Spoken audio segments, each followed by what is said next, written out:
Scripts.com. B-Movie. By Jerry Seinfeld. Narrator. Black screen with text, the sound of buzzing bees can be heard.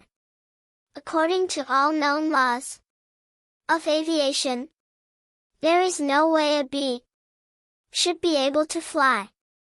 Its wings are too small to get its fat little body off the ground.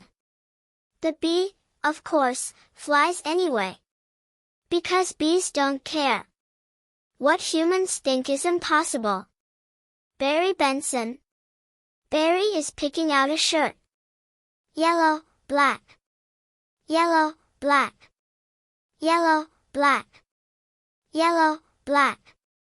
Ooh, black and yellow. Let's shake it up a little. Janet Benson. Barry. Breakfast is ready. Barry. Coming. Hang on a second. Barry uses his antenna like a phone. Hello? Adam Flayman. Through phone. Barry? Barry. Adam? Adam. Can you believe this is happening? Barry. I can't. I'll pick you up. Barry flies down the stairs. Martin Benson. Looking sharp. Janet. Use the stairs. Your father paid good money for those. Barry. Sorry. I'm excited. Martin. Here's the graduate. We're very proud of you, son. A perfect report card, all B's. Janet. Very proud. Rubs Barry's hair. Barry equals. Ma. I got a thing going here. Janet. You got lint on your fuzz. Barry. Ow. That's me. Janet. Wave to us. We'll be in row 118,000. Bye. Barry flies out the door. Janet. Barry, I told you. Stop flying in the house. Barry drives through the hive and is waved at by Adam, who is reading a newspaper. Barry equals. Hey, Adam. Adam. Hey, Barry. Adam gets in Barry's car. Is that fuzz gel? Barry. A little. Special day, graduation. Adam. Never thought I'd make it. Barry pulls away from the house and continues driving. Barry. 3 days grade school. 3 days high school. Adam. Those were awkward. Barry. 3 days college. I'm glad I took a day and hitchhiked around the hive. Adam equals. You did come back different. Barry and Adam pass by Artie, who is jogging. Artie. Hi, Barry. Barry. Artie, growing a mustache? Looks good. Adam. Hear about Frankie? Barry. Yeah. Adam equals. You going to the funeral? Barry. No, I'm not going to his funeral. Everybody knows. Sting someone, you die. Don't waste it on a squirrel. Such a hothead. Adam. I guess he could have just gotten out of the way. The car does a barrel roll on the loop-shaped bridge and lands on the highway. I love this incorporating an amusement park into our regular day. Barry. I guess that's why they say we don't need vacations. Barry parallel parks the car and together they fly over the graduating students. Boy, quite a bit of pomp. Under the circumstances. Barry and Adam sit down and put on their hats.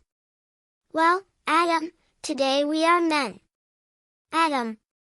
We are. Barry equals. Be men.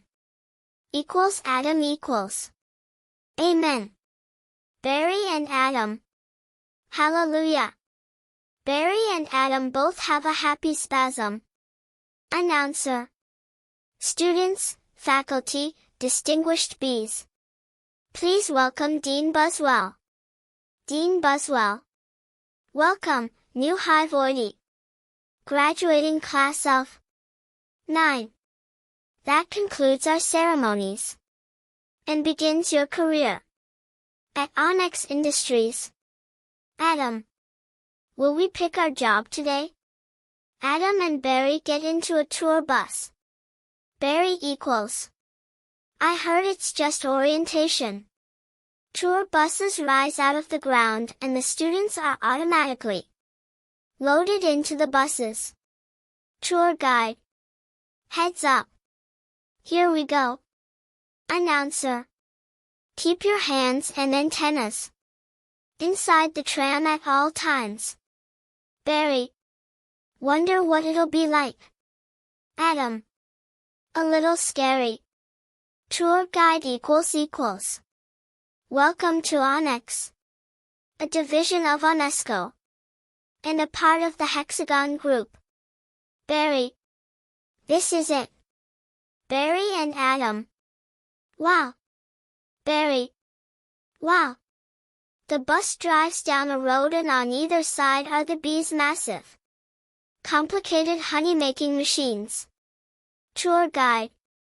We know that you, as a bee, have worked your whole life to get to the point where you can work for your whole life. Honey begins when our valiant pollen jocks bring the nectar to the hive. Our top secret formula is automatically color-corrected, scent-adjusted and bubble-contoured into this soothing sweet syrup with its distinctive golden glow you know as everyone on bus. Honey. The guide has been collecting honey into a bottle and she throws it into the crowd on the bus and it is caught by a girl in the back. Adam. That girl was hot. Barry. She's my cousin. Adam equals. She is? Barry. Yes, we're all cousins. Adam. Right. You're right. Tour guide. At Onyx, we constantly strive to improve every aspect of bee existence. These bees are stress testing a new helmet technology. The bus passes by a bee wearing a helmet who is being smashed into the ground with fly swatters, newspapers, and boots. He lifts a thumbs up but you can hear him groan. Adam equals. What do you think he makes? Barry. Not enough. Tour guide. Here we have our latest advancement. The crowmen. They pass by a turning wheel with bees standing on pegs, who are each wearing a finger-shaped hat. Barry. Wow, what does that do? Tour guide. Catches that little strand of honey that hangs after you pour it. Saves us millions. Adam. Intrigued. Can anyone work on the crowman? Tour guide. Of course. Most bee jobs are small ones. But bees know that every small job, if it's done well, means a lot. But choose carefully, because you'll stay in the job you pick for the rest of your life. Everyone claps except for Barry. Barry. The same job the rest of your life? I didn't know that. Adam. What's the difference? Tour guide. You'll be happy to know that bees, as a species, haven't had one day off in 27 million years. Barry. Upset. So you'll just work us to death? We'll sure try. Everyone on the bus laughs except Barry. Barry and Adam are walking back home together. Adam. Wow! That blew my mind. Barry, what's the difference? How can you say that? One job forever? That's an insane choice to have to make. Adam. I'm relieved.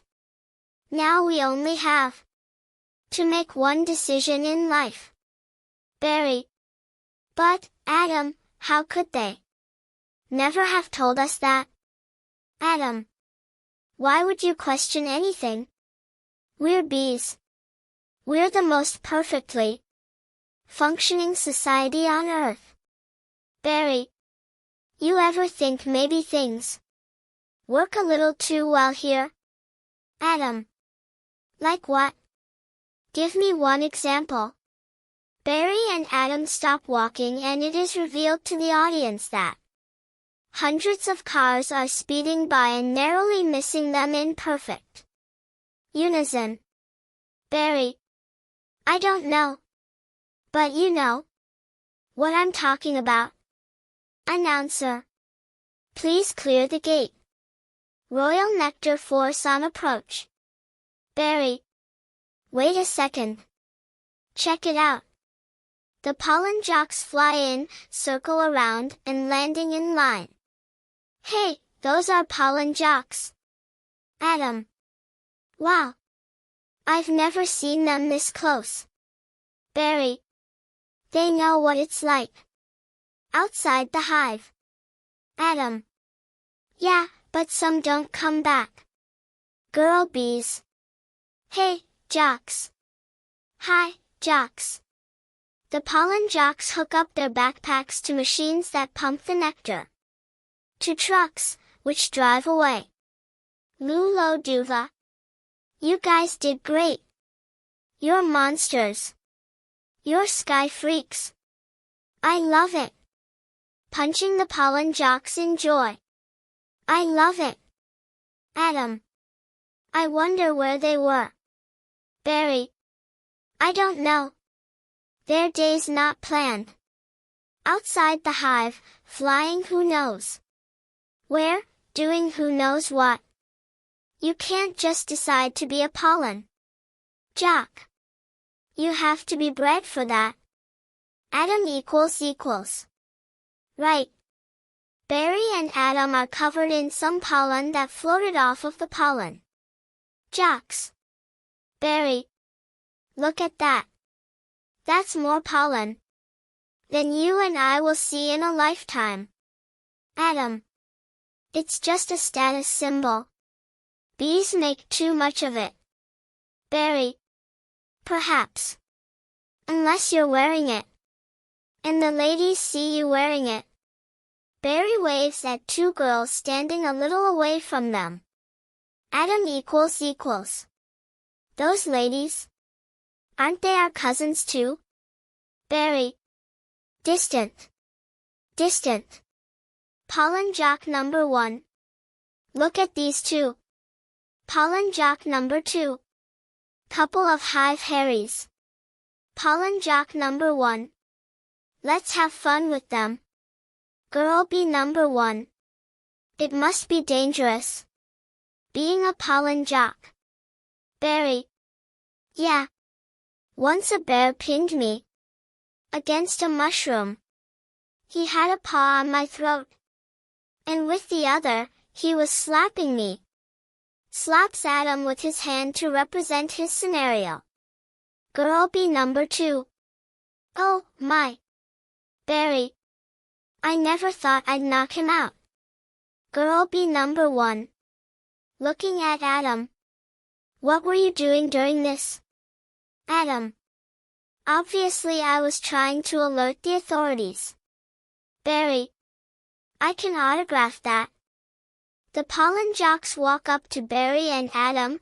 They pretend that Barry and Adam really are pollen jocks. Pollen jock number 1. A little gusty out there today. Wasn't it, comrades? Barry. Yeah. Gusty. Pollen jock number 1. We're hitting a sunflower patch. 6 miles from here tomorrow. Barry. 6 miles, huh? Adam. Barry. Pollen jock number 2. A puddle jump for us. But maybe you're not up for it. Barry. Maybe I am. Adam. You are not.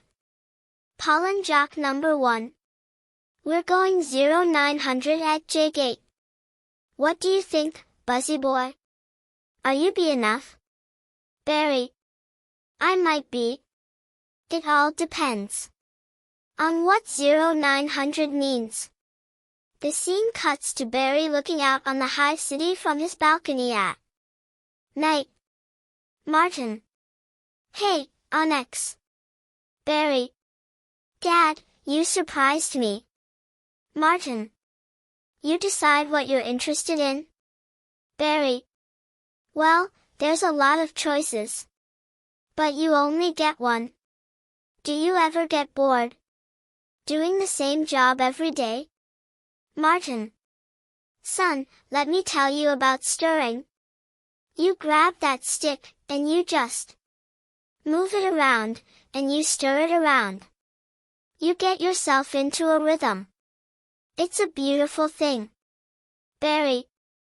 You know, Dad, the more I think about it, maybe the honey field just isn't right for me. Martin. You were thinking of what? Making balloon animals? That's a bad job for a guy with a stinger. Janet, your son's not sure. He wants to go into honey. Janet.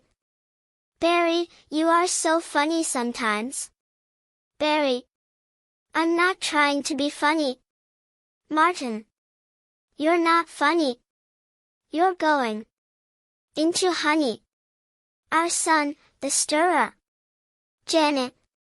You're gonna be a stirrer? Barry. No one's listening to me. Martin. Wait till you see the sticks I have. Barry. I could say anything right now. I'm gonna get an ant tattoo. Barry's parents don't listen to him and continue to ramble on. Martin. Let's open some honey and celebrate. Barry.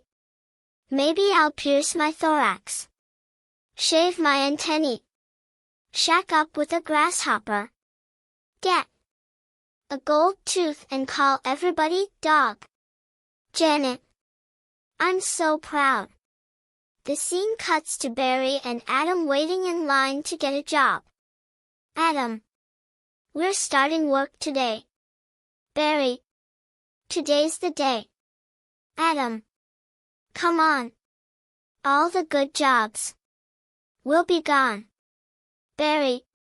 Yeah, right. Job lister. Pollen counting, stunt bee, pouring. Stirrer, front desk, hair removal. Bee in front of line. Is it still available? Job lister. Hang on. 2 left. One of them's yours. Congratulations. Step to the side. Adam. What did you get? Bee in front of line. Picking crud out. Stellar. He walks away. Adam. Wow. Job lister. Couple of newbies? Adam. Yes, sir. Our first day. We are ready. Job lister. Make your choice. Adam and Barry look up at the job board. There are hundreds of constantly changing panels that contain available or unavailable jobs. It looks very confusing. Adam. You want to go first? Barry. No, you go.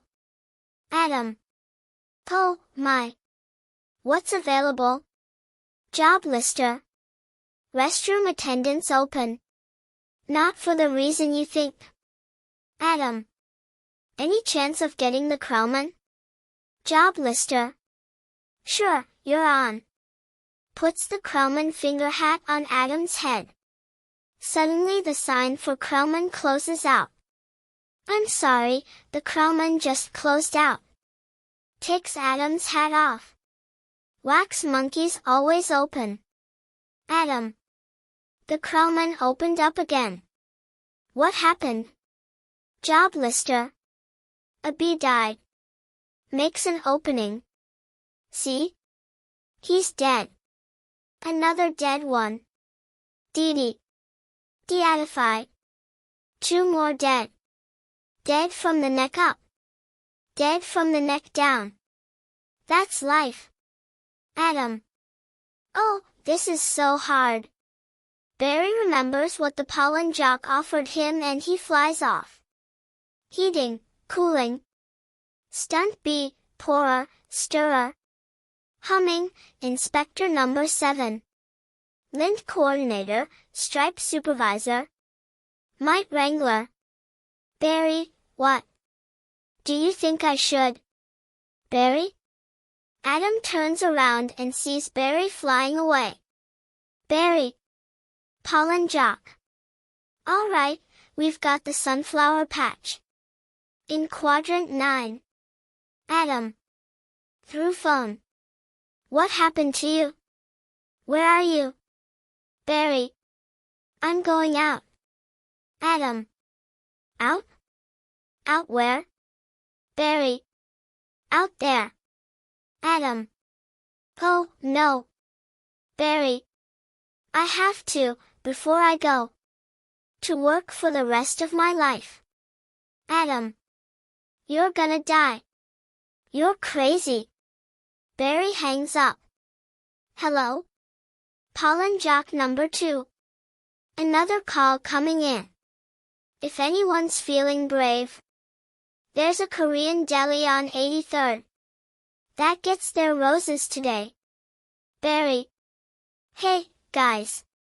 Pollen jock number 1 equals. Look at that. Pollen jock number 2. Isn't that the kid we saw yesterday? Lulo Duva. Hold it, son, flight decks restricted. Pollen jock number 1. It's okay, Lou. We're gonna take him up. Puts hand on Barry's shoulder. Lulo Duva. To Barry, really? Feeling lucky, are you? B with clipboard. To Barry, sign here, here. Just initial that. Thank you. Lulo Duva. Okay. You got a rain advisory today. And as you all know, bees cannot fly in rain. So be careful. As always. Watch your brooms. Hockey sticks, dogs. Birds, bears and bats. Also, I got a couple of reports. Of root beer being poured on us. Murphy's in a home because of it. Babbling like a cicada. Barry. That's awful. Lulo Duva. Still talking through megaphone. And a reminder for you rookies. B law number 1.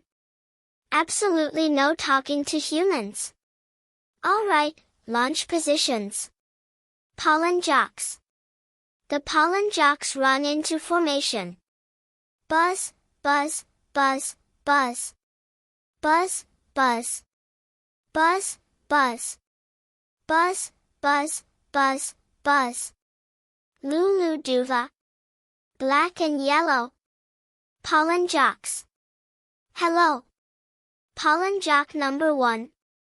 To Barry, you ready for this, hot shot? Barry. Yeah.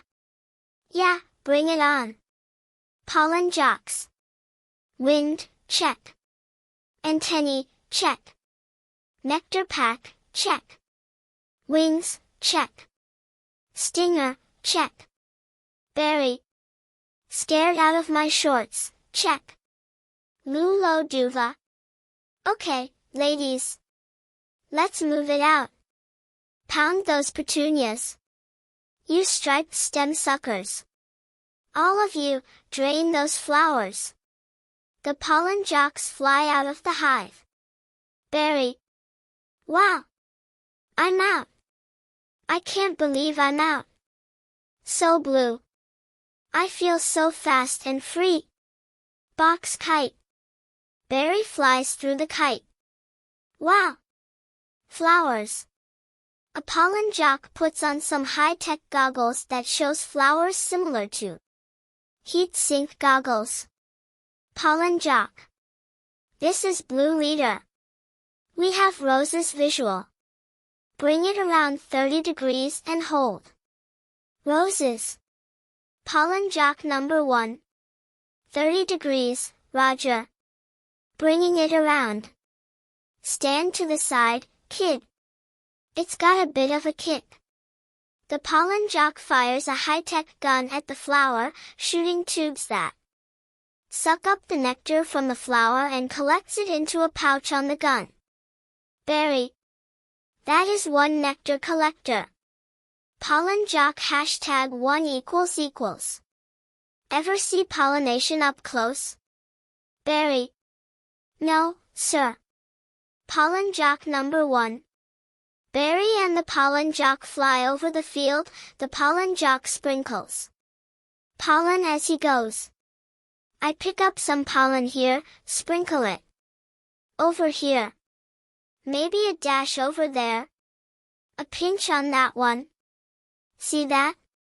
It's a little bit of magic. Berry. That's amazing. Why do we do that? Pollen jock number 1. That's pollen power. More pollen, more flowers, more nectar, more honey for us. Berry. Cool. Pollen jock number 1. I'm picking up a lot of bright yellow. Could be daisies. Don't we need those? Pollen jock number 2. Copy that visual. Wait. One of these flowers seems to be on the move. Pollen jock number 1. Say again. You're reporting a moving flower? Pollen jock number 2. Affirmative. The pollen jocks land near the flowers, which, to the audience are obviously just tennis balls. Ken. In the distance, that was on the line. Pollen jock number 1. This is the coolest. What is it? Pollen jock number 2. I don't know, but I'm loving this color. It smells good. Not like a flower, but I like it. Pollen jock number 1. Yeah, fuzzy. Sticks his hand on the ball but it gets stuck. Pollen jock #3 ==. Chemical Y. The pollen jock finally gets his hand free from the tennis ball. Pollen jock number 1. Careful, guys. It's a little grabby. The pollen jocks turn around and see Berry lying his entire body on top of one of the tennis balls. Pollen jock number 2. My sweet lord of bees. Pollen jock number 3. Candy brain, get off there. Pollen jock number 1. Pointing upwards. Problem. A human hand reaches down and grabs the tennis ball that Berry is stuck to. Berry. Guys. Pollen jock number 2. This could be bad. Pollen jock number 3. Affirmative. Vanessa Bloom starts bouncing the tennis ball, not knowing Berry is stick to it. Berry ==. Very close. Gonna hurt. Mama's little boy. Berry is being hit back and forth by two humans playing tennis. He is still stuck to the ball. Pollen jock number 1. You are way out of position, rookie. Ken. Coming in at you like a missile. Berry flies past the pollen jocks, still stuck to the ball. Berry. In slow motion. Help me. Pollen jock number 2. I don't think these are flowers. Pollen jock number 3. Should we tell him? Pollen jock number 1. I think he knows. Barry. What is this? Ken. Match point. You can start packing up, honey. Because you're about to eat it. A pollen jock coughs, which confused Ken, and he hits the ball the wrong way. With Barry stuck to it, and it goes flying into the city. Barry. Yozer. Barry bounces around town and gets stuck in the engine of a car. He flies into the air conditioner and sees a bug that was frozen in there. Barry. Ew, gross. The man driving the car turns on the air conditioner, which blows Barry into the car. Girl in car. There's a bee in the car. Do something. Dad driving car. I'm driving. Baby girl. Waving at Barry. Hi, bee. Barry smiles and waves at the baby girl. Guy in back of car. He's back here. He's going to sting me. Girl in car. Nobody move. If you don't move, he won't sting you. Freeze. Barry freezes as well, hovering in the middle of the car. Grandma in car equals. He blinked. The grandma whips out some bee spray and sprays everywhere in the car. Climbing into the front seat, still trying to spray Barry. Girl in car. Spray him, Granny. Dad driving the car. What are you doing? Barry escapes the car through the air conditioner and is flying high above the ground, safe. Barry. Wow, the tension level out here is unbelievable. Barry sees that storm clouds are gathering and he can see rain clouds moving into this direction. I gotta get home. Can't fly in rain. Can't fly in rain. A raindrop hits Barry and one of his wings is damaged. Can't fly in rain. A second raindrop hits Barry again and he spirals downwards. Mayday. Mayday. Be going down. WW2 plane sound effects are played as he plummets, and he crash lands on a plant inside an apartment near the window. Vanessa Bloom. Ken, could you close the window please? Ken equals. Hey, check out my new resume. I made it into a fold-out brochure. You see? Folds brochure resume out. Folds out. Ken closes the window, trapping Barry inside. Barry. Oh, no. More humans. I don't need this. Barry tries to fly away but smashes into the window and falls again. What was that? Barry keeps trying to fly out the window but he keeps being knocked back. Because the window is closed. Maybe this time. This time. This time. This time. This time. This. Drapes. Barry taps the glass. He doesn't understand what it is. That is diabolical. Ken. It's fantastic. It's got all my special skills, even my top 10 favorite movies. Andy. What's number 1? Star Wars? Ken. Nah, I don't go for that. Ken makes finger guns and makes pew pew pew sounds and then stops. Kind of stuff. Barry.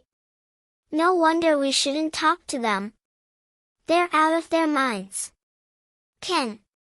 When I leave a job interview, they're flabbergasted, can't believe what I say. Barry. Looking at the light on the ceiling. There's the sun. Maybe that's a way out. Starts flying towards the light bulb. I don't remember the sun having a big 75 on it. Barry hits the light bulb and falls into the dip on the table that the humans are sitting at. Ken. I predicted global warming. I could feel it getting hotter. At first I thought it was just me. Andy dips a chip into the bowl and scoops up some dip with Barry on it and is about to put it in his mouth. Wait. Stop. B. Andy drops the chip with Barry in fear and backs away. All the humans freak out. Stand back. These are winter boots. Ken has winter boots on his hands and he is about to smash the bee, but Vanessa saves him last second. Vanessa. Wait. Don't kill him. Vanessa puts Barry in a glass to protect him. Ken. You know I'm allergic to them. This thing could kill me. Vanessa. Why does his life have less value than yours? Ken. Why does his life have any less value than mine? Is that your statement? Vanessa. I'm just saying all life has value. You don't know what he's capable of feeling. Vanessa picks up Ken's brochure and puts it under the glass so she can carry Barry back to the window. Barry looks at Vanessa in amazement. Ken. My brochure. Vanessa. There you go, little guy. Vanessa opens the window and lets Barry out, but Barry stays back and is still shocked that a human saved his life. Ken. I'm not scared of him. It's an allergic thing. Vanessa. Put that on your resume brochure. Ken. My whole face could puff up. Andy. Make it one of your special skills. Ken. Knocking someone out is also a special skill. Ken walks to the door. Right. Bye, Vanessa. Thanks. Vanessa, next week? Yogurt night? Vanessa. Sure, Ken. You know, whatever. Vanessa tries to close door. Ken equals. You could put carob chips on there. Vanessa. Bye. Closes door but Ken opens it again. Ken. Supposed to be less calories. Vanessa. Bye. Closes door. Fast forward to the next day, Barry is still inside the house. He flies into the kitchen where Vanessa is doing dishes. Barry equals. Talking to himself. I gotta say something. She saved my life. I gotta say something. Alright, here it goes. Turns back. Nah. What would I say? I could really get in trouble. It's a bee law. You're not supposed to talk to a human. I can't believe I'm doing this. I've got to. Barry disguises himself as a character on a food can as Vanessa walks by. Again. Oh, I can't do it. Come on. No. Yes. No. Do it. I can't. How should I start it? Barry strikes a pose and wiggles his eyebrows. You like jazz? No, that's no good. Vanessa is about to walk past Barry. Here she comes. Speak, you fool. Hi. Vanessa gasps and drops the dishes in fright and notices Barry on the counter. I'm sorry. Vanessa. You're talking. Barry. Yes, I know. Vanessa. Pointing at Barry. You're talking. Barry. I'm so sorry. Vanessa. No, it's okay. It's fine. I know I'm dreaming. But I don't recall going to bed. Barry. Well, I'm sure this is very disconcerting. Vanessa. This is a bit of a surprise to me. I mean, you're a bee. Barry. I am. And I'm not supposed to be doing this. Pointing to the living room where Ken tried to kill him last night. But they were all trying to kill me. And if it wasn't for you, I had to thank you. It's just how I was raised. Vanessa stabs her hand with a fork to test whether she's dreaming or not. That was a little weird. Vanessa. I'm talking with a bee. Barry. Yeah. Vanessa. I'm talking to a bee. And the bee is talking to me. Barry. I just want to say I'm grateful. I'll leave now. Barry turns to leave. Vanessa. Wait. How did you learn to do that? Barry. Flying back. What? Vanessa. The talking thing. Barry. Same way you did, I guess. Mama, Dada, honey. You pick it up. Vanessa. That's very funny. Barry. Yeah. Bees are funny. If we didn't laugh, we'd cry with what we have to deal with. Anyway. Vanessa. Can I get you something? Barry. Like what? Vanessa. I don't know. I mean, I don't know. Coffee? Barry. I don't want to put you out. Vanessa. It's no trouble. It takes 2 minutes. It's just coffee. Barry. I hate to impose. Vanessa starts making coffee. Vanessa. Don't be ridiculous. Barry. Actually, I would love a cup. Vanessa. Hey, you want rum cake? Barry. I shouldn't. Vanessa. Have some. Barry. No, I can't. Vanessa. Come on. Barry. I'm trying to lose a couple micrograms. Vanessa. Where? Barry. These stripes don't help. Vanessa. You look great. Barry. I don't know if you know anything about fashion. Are you alright? Vanessa. Pouring coffee on the floor and missing the cup completely. No. Flash forward in time. Barry and Vanessa are sitting together at a table on top of the apartment building drinking coffee. Barry equals. He's making the tie in the cab. As they're flying up Madison, he finally gets there. He runs up the steps into the church. The wedding is on. And he says, watermelon? I thought you said Guatemalan. Why would I marry a watermelon? Barry laughs but Vanessa looks confused. Vanessa. Is that a bee joke? Barry. That's the kind of stuff we do. Vanessa. Yeah, different. So, what are you gonna do, Barry? Barry stands on top of a sugar cube floating in his coffee and paddles it around with a straw like it's a gondola. Barry. About work? I don't know. I want to do my part for the hive.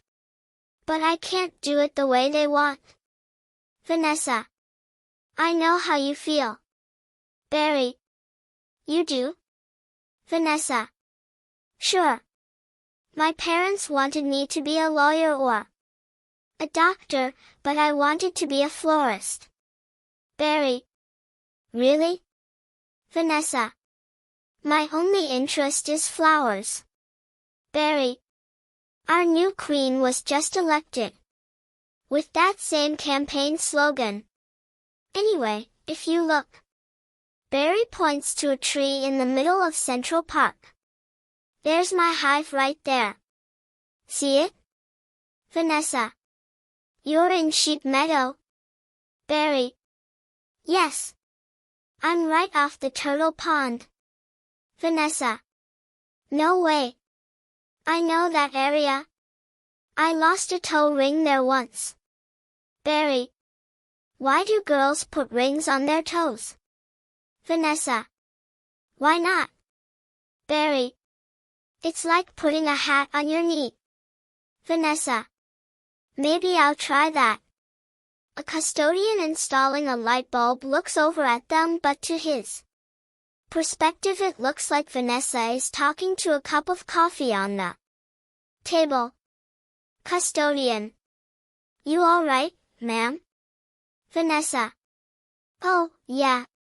Fine. Just having 2 cups of coffee. Barry. Anyway, this has been great. Thanks for the coffee. Vanessa equals. Yeah, it's no trouble. Barry. Sorry I couldn't finish it. If I did, I'd be up the rest of my life. Barry points towards the rum cake. Can I take a piece of this with me? Vanessa. Sure. Here, have a crumb. Vanessa hands Barry a crumb, but it is still pretty big for Barry. Barry. Thanks. Vanessa. Yeah. Barry. All right. Well, then. I guess I'll see you around. Or not. Vanessa. Okay, Barry. Barry. And thank you so much again, for before. Vanessa. Oh, that was nothing. Barry. Well, not nothing, but anyway. Vanessa and Barry hold hands, but Vanessa has to hold out a finger because her hands is too big and Barry holds that. The custodian looks over again and it appears Vanessa is laughing at her. Coffee again. The light bulb that he was screwing in sparks and he falls off the ladder. Fast forward in time and we see 2 bee scientists testing out a parachute in a onyx wind tunnel. Bee scientist number 1. This can't possibly work. Bee scientist number 2. He's all set to go. We may as well try it. Okay, Dave, pull the chute. Dave pulls the chute and the wind slams him against the wall and he falls. On his face, the camera pans over and we see Barry and Adam walking together. Adam. Sounds amazing. Barry. It was amazing. It was the scariest, happiest moment of my life. Adam. Humans. I can't believe you were with humans. Giant, scary humans. What were they like? Barry. Huge and crazy. They talk crazy. They eat crazy giant things. They drive crazy. Adam. Do they try and kill you, like on TV? Barry. Some of them. But some of them don't. Adam. How'd you get back? Barry. Poodle. Adam. You did it, and I'm glad. You saw whatever you wanted to see. You had your experience. Now you can pick out your job and be normal. Barry. Well. Adam. Well? Barry. Well, I met someone. Adam. You did? Was she beeish? A wasp? Your parents will kill you. Barry. No, not a wasp. Adam. Spider? Barry. I'm not attracted to spiders. I know, for everyone else, it's the hottest thing. With the 8 legs and all. I can't get by that face. Adam. So who is she? Barry. She's human. Adam. No, no. That's a bee law. You wouldn't break a bee law. Barry. Her name's Vanessa. Adam puts his head in his hands. Adam. Oh, boy. Barry equals. She's so nice. And she's a florist. Adam. Oh, no. You're dating a human florist. Barry. We're not dating. Adam. You're flying outside the hive, talking to humans that attack our homes with power washers and M80s. That's 1/8 a stick of dynamite. Barry. She saved my life. And she understands me. Adam. This is over. Barry. Eat this. Barry gives Adam a piece of the crumb that he got from Vanessa. Adam eats it. Adam. Adam's tone changes. This is not over. What was that? Barry. They call it a crumb. Adam. It was so stingent, stripy. Barry. And that's not what they eat. That's what falls off what they eat. You know what a Cinnabon is? Adam. No. Adam opens a door behind him and he pulls Barry in. Barry. It's bread and cinnamon and frosting. Adam. Be quiet. Barry. They heat it up. Adam. Sit down. Adam forces Barry to sit down. Barry. Still rambling about Cinnabons. Really hot. Adam grabs Barry by the shoulders. Adam. Listen to me. We are not them. We're us. There's us and there's them. Barry equals. Yes, but who can deny the heart that is yearning? Adam. There's no yearning. Stop yearning. Listen to me. You have got to start thinking bee. My friend. Thinking bee. Barry. Thinking bee. Worker bee. Thinking bee. Worker bees and Adam. Thinking bee. Thinking bee. Thinking bee. Thinking bee. Flash forward in time, Barry is laying on a raft in a pool full of honey. He is wearing sunglasses. Janet. There he is. He's in the pool. Martin. You know what your problem is, Barry? Barry pulls down his sunglasses and he looks annoyed. Barry. Sarcastic. I gotta start thinking bee. Janet. How much longer will this go on? Martin. It's been 3 days. Why aren't you working? Puts sunglasses back on. Barry. I've got a lot of big life decisions to think about. Martin. What life? You have no life. You have no job. You're barely a bee. Janet. Would it kill you to make a little honey? Barry rolls off the raft and sinks into the honey pool. Barry, come out. Your father's talking to you. Martin, would you talk to him? Martin. Barry, I'm talking to you.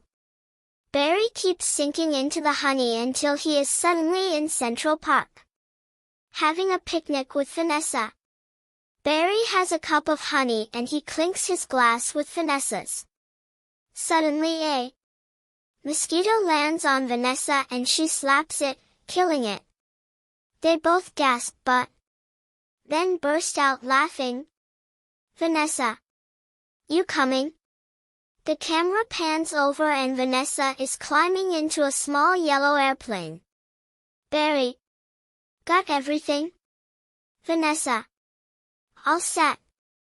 Barry. Go ahead. I'll catch up. Vanessa lifts off and flies ahead. Vanessa. Don't be too long. Barry catches up with Vanessa and he sticks out his arms like on an airplane. He rolls from side to side, and Vanessa copies him with the airplane. Vanessa. Watch this. Barry stays back and watches as Vanessa draws a heart in the air using pink smoke from the plane, but on the last loop-the-loop she suddenly crashes into a mountain and the plane explodes. The destroyed plane falls into some rocks and explodes a second time. Barry. Vanessa. As Barry is yelling, his mouth fills with honey and he wakes up, discovering that he was just daydreaming. He slowly sinks back into the honey pool. Martin. We're still here. Janet. I told you not to yell at him. He doesn't respond to yelling. Martin. Then why yell at me? Janet. Because you don't listen. Martin. I'm not listening to this. Barry. Sorry, I've gotta go. Martin. Where are you going? Barry. I'm meeting a friend. Janet. A girl? Is this why you can't decide? Barry. Bye. Barry flies out the door and Martin shakes his head. Janet equals. I just hope she's B-ish. Fast forward in time and Barry is sitting on Vanessa's shoulder and she is closing up her shop. Barry. They have a huge parade of flowers every year in Pasadena? Vanessa. To be in the tournament of roses. That's every florist's dream. Up on a float, surrounded by flowers, crowds cheering. Barry. A tournament. Do the roses compete in athletic events? Vanessa. No. All right, I've got one. How come you don't fly everywhere? Barry. It's exhausting. Why don't you run everywhere? It's faster. Vanessa. Yeah, okay, I see. All right, your turn. Barry. TiVo. You can just freeze live TV? That's insane. Vanessa. You don't have that? Barry. We have HIV, but it's a disease. It's a horrible disease. Vanessa. Oh, my. A human walks by and Barry narrowly avoids him. Passerby. Dumb bees. Vanessa. You must want to sting all those jerks. Barry. We try not to sting. It's usually fatal for us. Vanessa. So you have to watch your temper. They walk into a store. Barry. Very carefully. You kick a wall, take a walk. Write an angry letter and throw it out. Work through it like any emotion. Anger, jealousy, lust. Suddenly an employee, Hector, hits Barry off of Vanessa's shoulder. Hector thinks he's saving Vanessa. Vanessa. To Barry. Oh, my goodness. Are you okay? Barry is getting up off the floor. Barry. Yeah. Vanessa. To Hector. What is wrong with you? Hector. Confused. It's a bug. Vanessa. He's not bothering anybody. Get out of here, you creep. Vanessa hits Hector across the face with the magazine he had and then hits him in the head. Hector backs away covering his head. Barry. What was that? A pick and save circular? Vanessa sets Barry back on her shoulder. Vanessa. Yeah, it was. How did you know? Barry. It felt like about 10 pages. 75 is pretty much our limit. Vanessa. You've really got that. Down to a science. Barry. Oh, we have to. I lost a cousin to Italian Vogue. Vanessa. I'll bet. Barry looks to his right and notices there is honey for sale in the aisle. Barry. What in the name of mighty Hercules is this? Barry looks at all the brands of honey, shocked. How did this get here? Cute Bee, Golden Blossom. Ray Liotta Private Select. Barry puts his hands up and slowly turns around, a look of disgust on his face. Vanessa. Is he that actor? Barry. I never heard of him. Why is this here? Vanessa. 4 people. We eat it. Barry. You don't have enough food of your own? Hector looks back and notices that Vanessa is talking to Barry. Vanessa. Well, yes. Barry. How do you get it? Vanessa. Bees make it. Barry. I know who makes it. And it's hard to make it. There's heating, cooling, stirring. You need a whole crumb thing. Vanessa. It's organic. Barry. It's organic. Vanessa. It's just honey, Barry. Barry. Just what? Bees don't know about this. This is stealing. A lot of stealing. You've taken our homes, schools, hospitals. This is all we have. And it's on sale. I'm getting to the bottom of this. I'm getting to the bottom of all of this. Flash forward in time, Barry paints his face with black strikes like a soldier and sneaks into the storage section of the store. 2 men, including Hector, are loading boxes into some trucks. Supermarket employee equals.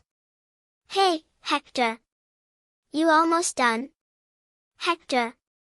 Almost. Barry takes a step to peek around the corner. Whispering. He is here. I sense it. Well, I guess I'll go home now. Hector pretends to walk away by walking in place and speaking loudly. And just leave this nice honey out. With no one around. Barry. You're busted, box boy. Hector. I knew I heard something. So you can talk. Barry. I can talk. And now you'll start talking. Where you getting the sweet stuff? Who's your supplier? Hector. I don't understand. I thought we were friends. The last thing we want to do is upset bees. Hector takes a thumbtack out of the board behind him and sword fights. Barry. Barry is using his stinger like a sword. You're too late. It's ours now. Barry. You, sir, have crossed the wrong sword. Hector.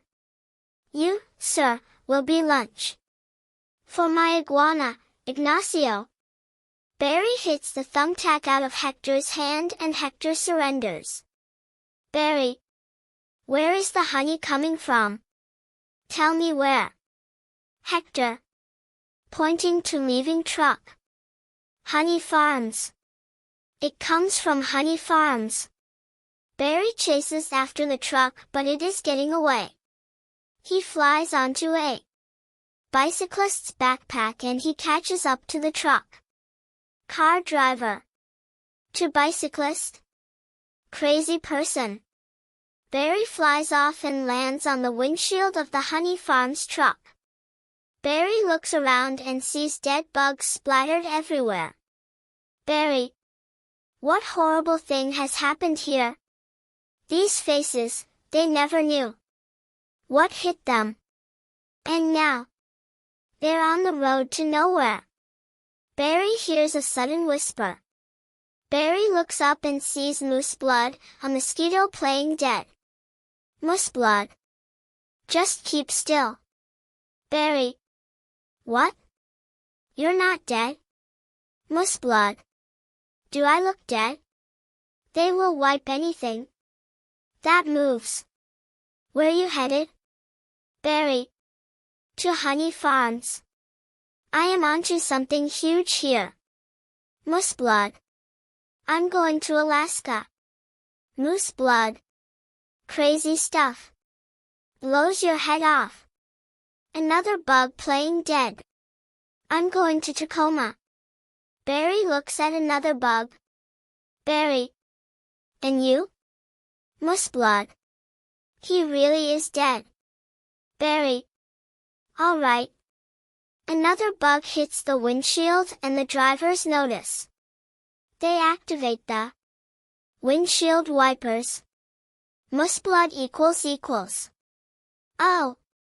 The windshield wipers are slowly sliding over the dead bugs and wiping them off. Barry. What is that? Moose blood. Oh, no. A wiper. Triple blade. Barry. Triple blade?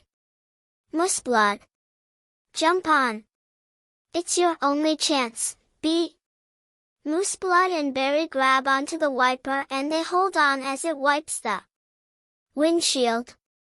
Why does everything have to be so doggone clean? How much do you people need to see? Bangs on windshield. Open your eyes. Stick your head out the window. Radio in truck. From NPR News in Washington, I'm Carl Cassell. Moose blood. But don't kill no more bugs. Moose blood and Barry are washed off by the whipper fluid. Moose blood. B. Barry. Moose blood guy. Barry starts screaming as he hangs on to the antenna. Suddenly it is revealed that a water bug is also hanging on the antenna. There is a pause and then Barry and the water bug both start screaming. Truck driver. You hear something? Guy in truck. Like what? Truck driver. Like tiny screaming. Guy in truck. Turn off the radio. The antenna starts to lower until it gets to low and sinks into the truck. The water bug flies off and Barry is forced to let go and he is blown away. He luckily lands inside a horn on top of the truck where he finds Moose blood, who was blown into the same place. Moose blood. What's up, B-boy? Barry. Hey, blood. Fast forward in time and we see that Barry is deep in conversation with Moose blood. They have been sitting in this truck for a while. Barry. Just a row of honey jars. As far as the eye could see. Moose blood. Wow. Barry. I assume wherever this truck goes is where they're getting it. I mean, that honey's ours. Moose blood. Bees hang tight. Barry. We're all jammed in. It's a close community. Moose blood. Not us, man. We on our own. Every mosquito on his own. Barry. What if you get in trouble? Moose blood. You a mosquito, you in trouble.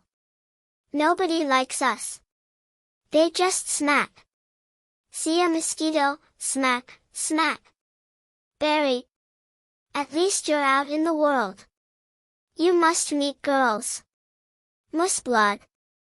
Mosquito girls try to trade up. Get with a moth, dragonfly. Mosquito girl don't want no mosquito. An ambulance passes by and it has a blood donation sign on it. You got to be kidding me. Moose blood's about to leave the building. So long, B. Moose blood leaves and flies onto the window of the ambulance where there are other mosquitoes hanging out. Hey, guys. Other mosquito. Moose blood. Moose blood. I knew I'd catch y'all down here. Did you bring your crazy straw?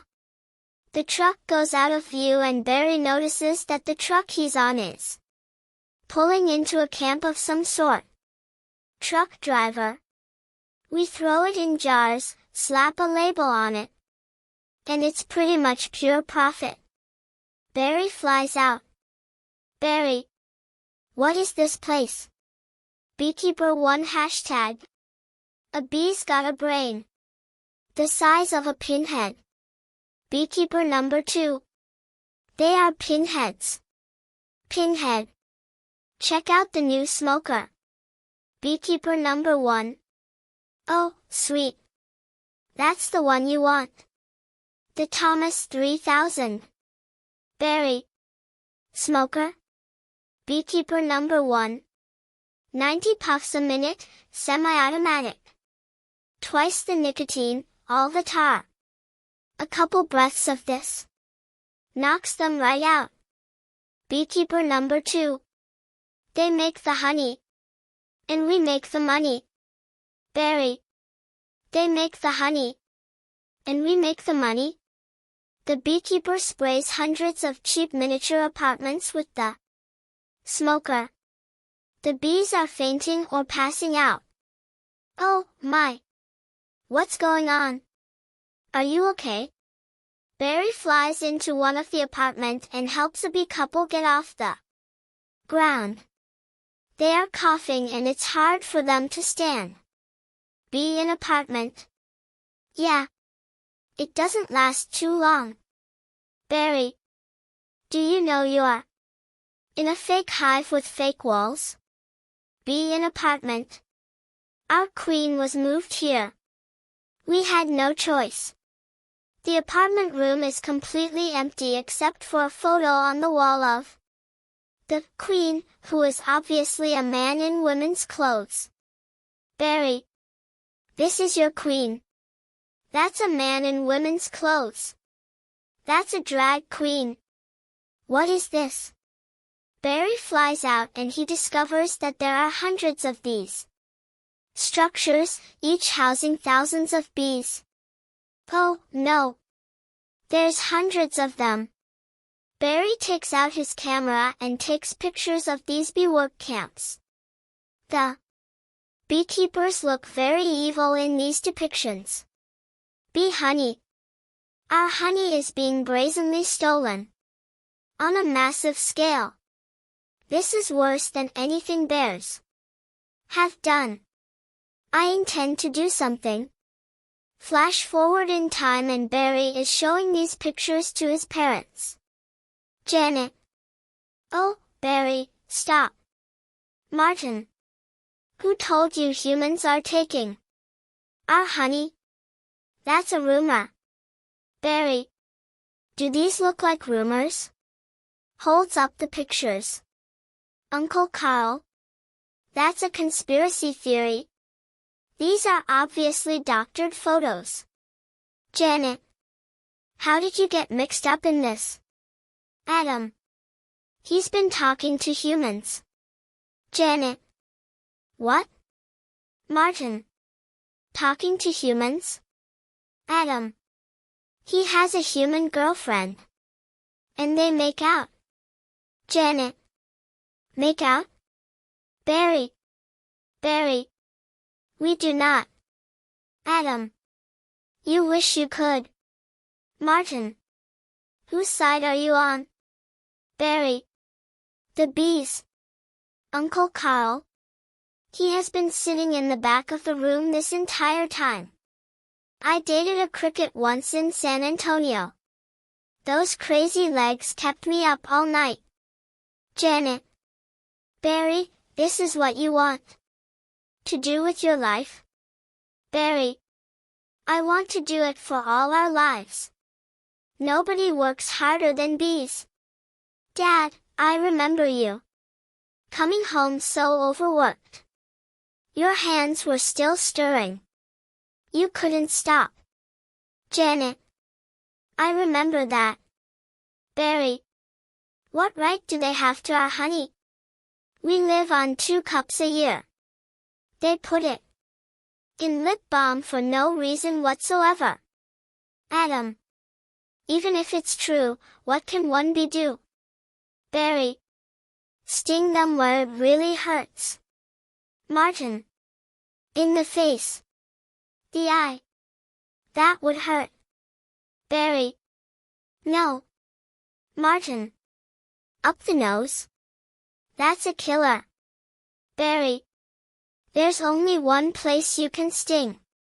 The humans, one place where it matters. Flash forward a bit in time and we are watching the B News. B News narrator. Hive at 5, the Hive's only full-hour action news source. B protester. No more B beards. B News narrator. With Bob Bumble at the anchor desk. Weather with Storm Stinger. Sports with Buzz Larvey. And Jeanette Chung. Bob Bumble. Good evening. I'm Bob Bumble. Jeanette Chung. And I'm Jeanette Chung. Bob Bumble.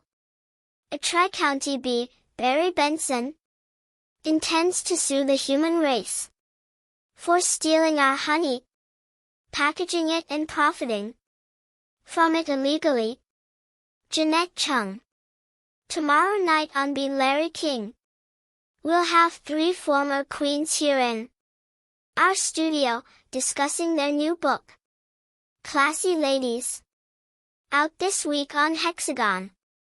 The scene changes to an interview on the news with B version of Larry King and Barry. Be Larry King. Tonight we're talking to Barry Benson. Did you ever think, I'm a kid from the Hive, I can't do this? Barry. Bees have never been afraid to change the world. What about B Columbus? B Gandhi? B Jesus? B Larry King. Where I'm from, we'd never sue humans. We were thinking of stickball or candy stores. Barry. How old are you? B Larry King. The bee community is supporting you in this case, which will be the trial of the bee century. Barry. You know, they have a Larry King in the human world too. B Larry King. It's a common name. Next week. Barry. He looks like you and has a show. And suspenders and colored dots. B Larry King. Next week. Barry. Glasses, quotes on the bottom from the guest even though you just heard him. B Larry King. Bear Week next week. They're scary, hairy, and here, live. B Larry King gets annoyed and flies away off screen. Barry. Always leans forward, pointy shoulders. Squinty eyes, very Jewish. Flash forward in time. We see Vanessa enter and Ken enters behind her. They are arguing. Ken. In tennis, you attack at the point of weakness. Vanessa. It was my grandmother, Ken. She's 81. Ken equals. Honey, her backhand's a joke. I'm not gonna take advantage of that. Barry. To Ken. Quiet, please. Actual work going on here. Ken. Pointing at Barry. Is that same bee? Vanessa. Yes, it is. I'm helping him sue the human race. Barry. Hello. Ken. Hello, B. Vanessa. This is Ken. Barry. Recalling the winter boots incident earlier. Yeah, I remember you. Timberland, size 10.5. Vibram sole, I believe. Ken. To Vanessa. Why does he talk again? Vanessa. Listen, you better go. 'Cause we're really busy working. Ken. But it's our yogurt night. Vanessa. Holding door open for Ken. Bye-bye. Ken. Yelling. Why is yogurt night so difficult? Ken leaves and Vanessa walks over to Barry. His workplace is a mess. Vanessa. You poor thing. You two have been at this for hours. Barry. Yes, and Adam here. Has been a huge help. Adam. Frosting. How many sugars? Barry equals. Just one. I try not to use the competition.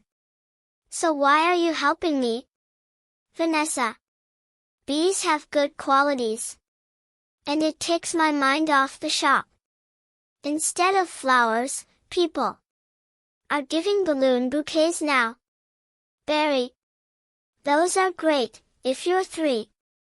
Vanessa. And artificial flowers. Barry. Oh, those just get me psychotic. Vanessa. Yeah, me too. Barry. Bent stingers, pointless pollination. Adam. Bees must hate those fake things. Nothing worse than a daffodil that's had work done. Maybe this could make up for it a little bit. Vanessa. This lawsuit's a pretty big deal. Barry. I guess. Adam. You sure you want to go through with it? Barry. Am I sure? When I'm done with the humans, they won't be able to say, honey, I'm home, without paying a royalty. Flash forward in time and we are watching the human news. The camera shows a crowd outside a courthouse. News reporter. It's an incredible scene. Here in downtown Manhattan, where the world anxiously waits. Because for the first time in history, we will hear for ourselves. If a honeybee can actually speak. We are no longer watching through a news camera. Adam. What have we gotten into here, Barry? Barry. It's pretty big, isn't it? Adam equals. Looking at the hundreds of people around the courthouse. I can't believe how many humans don't work during the day. Barry. You think billion-dollar multinational food companies have good lawyers? Security guard. Everybody needs to stay behind the barricade. A limousine drives up and a fat man, Leighton Montgomery, a honey industry owner, gets out and walks past Barry. Adam. What's the matter? Barry. I don't know, I just got a chill. Fast forward in time and everyone is in the court. Montgomery. Well, if it isn't the B team. To honey industry lawyers. You boys work on this? Man. All rise. The Honorable Judge Bumbleton presiding. Judge Bumbleton. All right. Case number 4475. Superior Court of New York. Barry B. Benson v. The Honey Industry is now in session. Mr. Montgomery, you're representing the 5 food companies collectively? Montgomery. A privilege. Judge Bumbleton. Mr. Benson, you're representing all the bees of the world? Everyone looks closely, they are waiting to see if a bee can really talk. Barry makes several buzzing sounds to sound like a bee. Barry. I'm kidding. Yes, Your Honor. We're ready to proceed. Judge Bumblebutton. Mr. Montgomery. Your opening statement, please. Montgomery. Ladies and gentlemen of the jury. My grandmother was a simple woman. Born on a farm, she believed it was man's divine right to benefit from the bounty of nature God put before us. If we lived in the topsy-turvy world, Mr. Benson imagines. Just think of what would it mean. I would have to negotiate with the silkworm for the elastic in my breeches. Talking bee. Montgomery walks over and looks closely at Barry. How do we know this isn't some sort of holographic motion picture capture? Hollywood wizardry? They could be using laser beams, robotics, ventriloquism, cloning. For all we know, he could be on steroids. Judge Bumbleton. Mr. Benson? Barry. Ladies and gentlemen. There's no trickery here. I'm just an ordinary bee. Honey's pretty important to me. It's important to all bees. We invented it. We make it. And we protect it with our lives. Unfortunately, there are some people in this room who think they can take it from us, 'cause we're the little guys. I'm hoping that, after this is all over, you'll see how, by taking our honey, you not only take everything we have, but everything we are. Janet equals. To Martin. I wish he'd dress like that all the time. So nice. Judge Bumbleton. Call your first witness. Barry. So, Mr. Klaus Vanderhayden. Of Honey Farms, big company you have? Klaus Vanderhayden. I suppose so. Barry. I see you also own Honey Burton and Honron. Klaus. Yes, they provide beekeepers for our farms. Barry. Beekeeper. I find that to be a very disturbing term.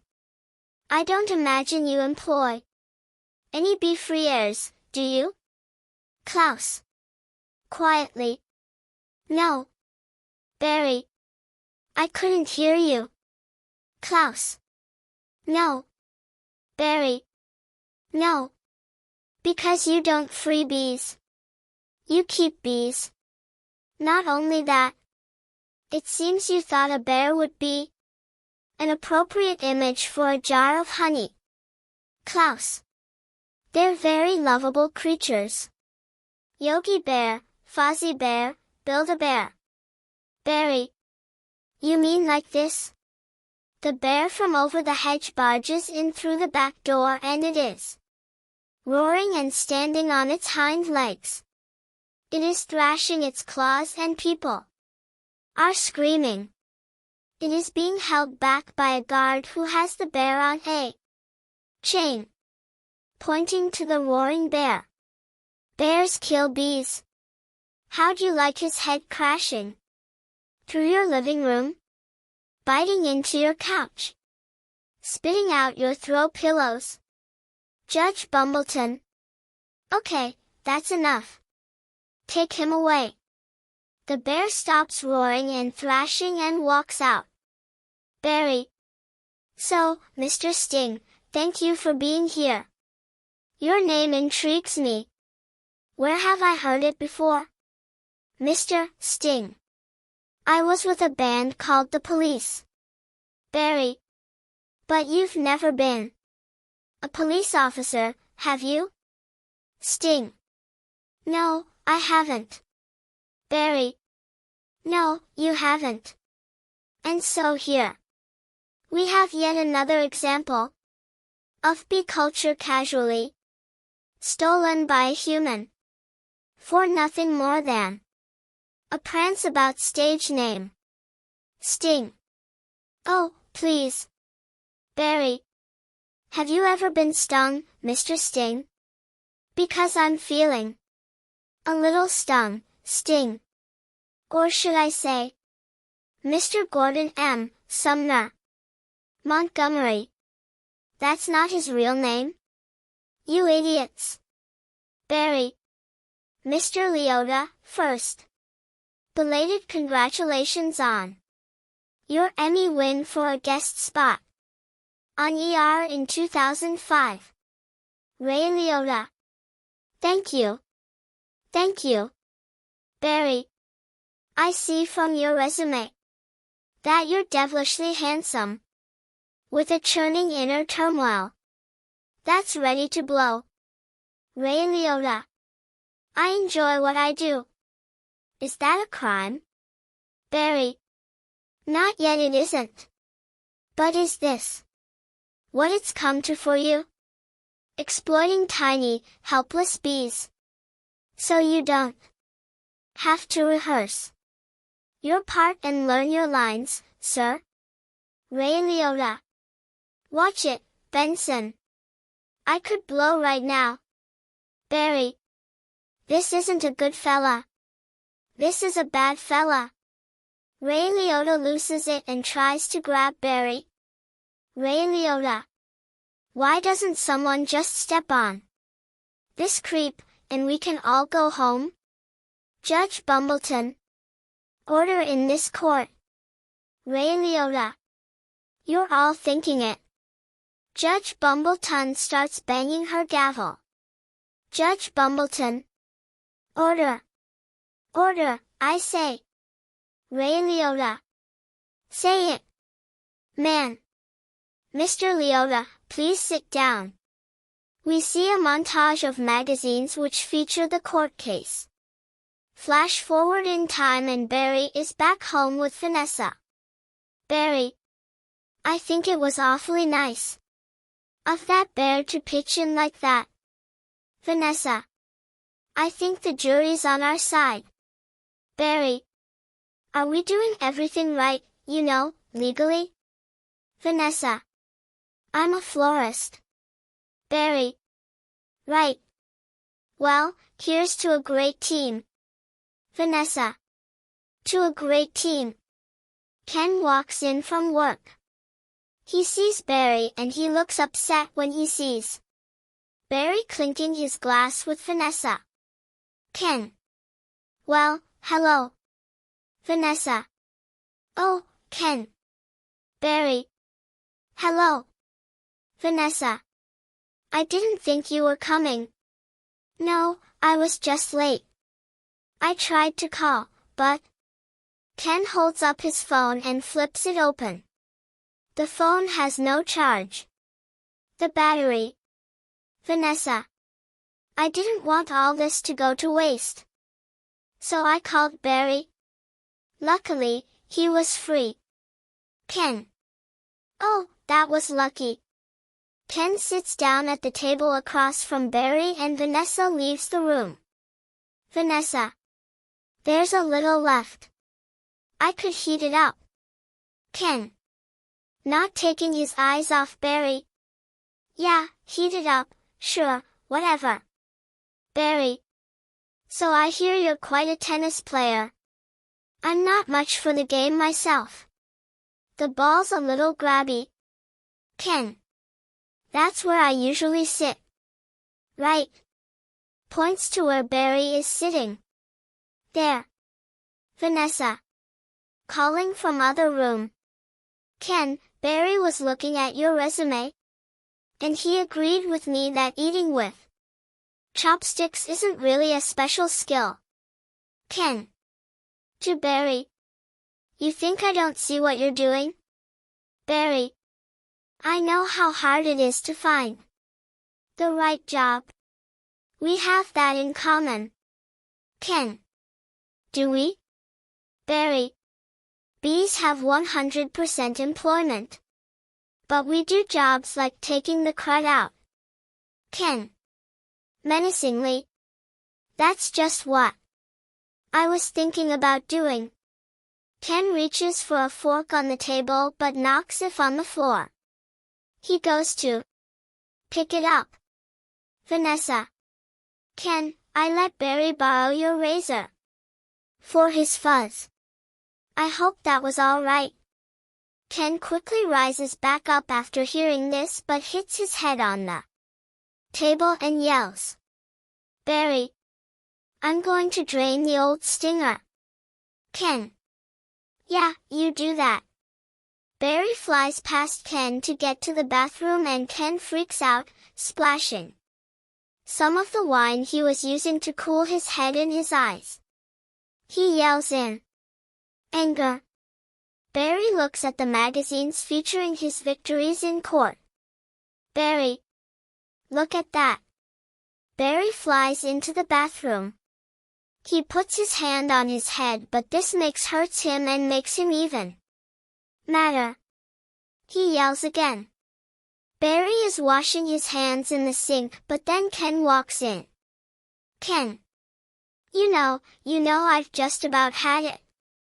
Closes bathroom door behind him. With your little mind games.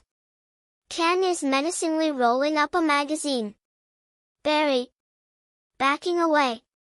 What's that? Ken. Italian Vogue. Barry. Mamma mia, that's a lot of pages. Ken. It's a lot of ads.